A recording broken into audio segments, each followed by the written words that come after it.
Hey good people, and welcome back to the channel.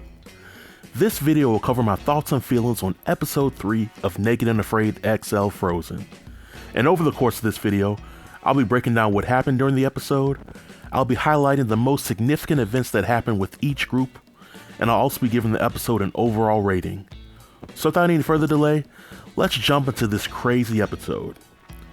Episode 3 covers day 6 and 7 of the 14-day challenge. And to sum up the events of the episode, we get to see each group's efforts to hunt for food, and we get to see how they prepare their shelter for the freezing rain that's coming towards the end of the episode.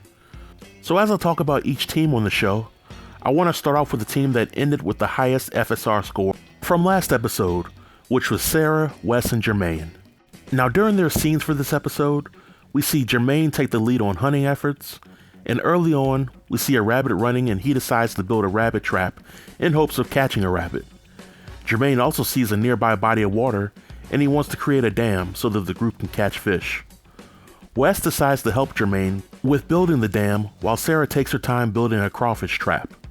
And from this point, frustrations mount because the group hasn't had any real food to eat since they've been there, and Jermaine feels that the group needs to find food expeditiously, while Sarah believes that they need to take their time to prep their traps so it can be done right.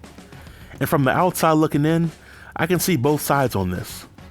I've been hungry before, and when you're truly hungry as well as desperate, then you eventually come to a breaking point. And in Jermaine's eyes, he didn't see the need for Sarah to build the perfect trap, especially if a decent trap could have been somewhat effective in catching food. But on the flip side, Sarah is an experienced survivalist, and she may know what she's doing, whereas Jermaine is still new to the world of Naked and Afraid.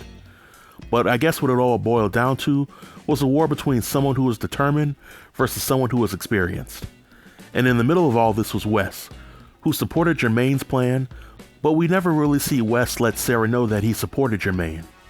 Now personally speaking, I would have liked to have seen Wes take a more proactive approach and help him bring the team together and get everyone's head in the game.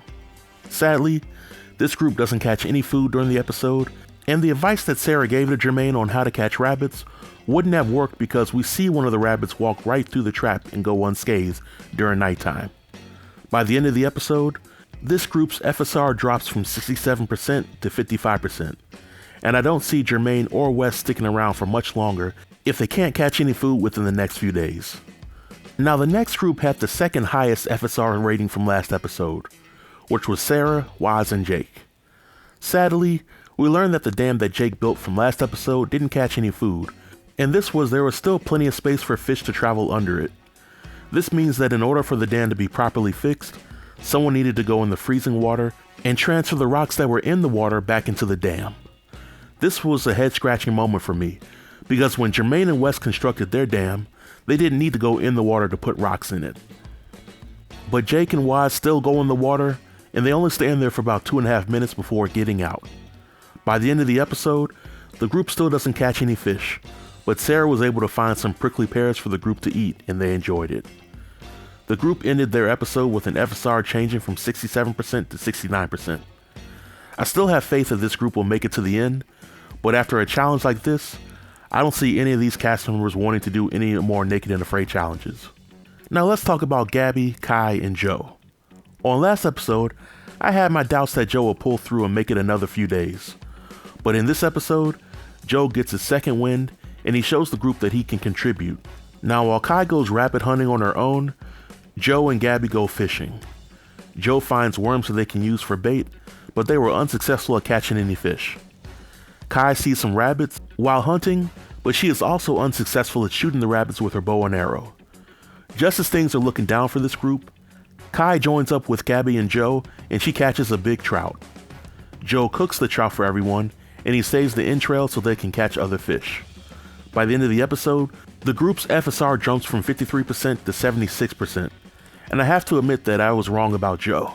I think that if this group continues to catch fish, gather clean drinking water, and continue to maintain the integrity of their shelter, they will be the best group to make it to the end of the challenge. And lastly, let's talk about Jeremy and Trish. When I watched these two during the episode, I couldn't help but feel sorry for them. Jeremy spends most of his scenes hunting but failing to catch any food, and Trish spends most of her time on fire duty and making hooks for fishing. There was one scene where Jeremy spots a moose, and I had to ask myself, if somehow Jeremy was able to kill that 800-pound moose with a bow and arrow, how would he transfer it back to the camp? Sure, he could get Trish to help him out, but they haven't had anything to eat in 5 days, and I don't think they would have the strength to drag it back, or the tools needed to fully dismember it. But towards the end of the episode, their shelter is still unfinished, and they decide to go out hunting instead of finishing their shelter. And because of this decision, the group not only fails to catch any food, and the shelter is still pretty open as the freezing rain begins to pour down at the end of the episode. This group FSR drops from 39% to 31%, and judging by the way things are going, I don't expect Jeremy or Trish to make it another 2 episodes. But on a scale of 1 to 10, I'll give this episode a solid 7. My expectations for each group, except for Jeremy and Trish, were definitely subverted, and in my opinion, episode 3 shows that proper planning, as well as teamwork, will overcome a lot of the issues that these groups face during these challenges. But this marks the end of my review. What did you think about the episode or my review? Feel free to leave your comments below in the comment section, and I'll be sure to reply to everyone. Until next time, stay tuned and stay safe. Peace.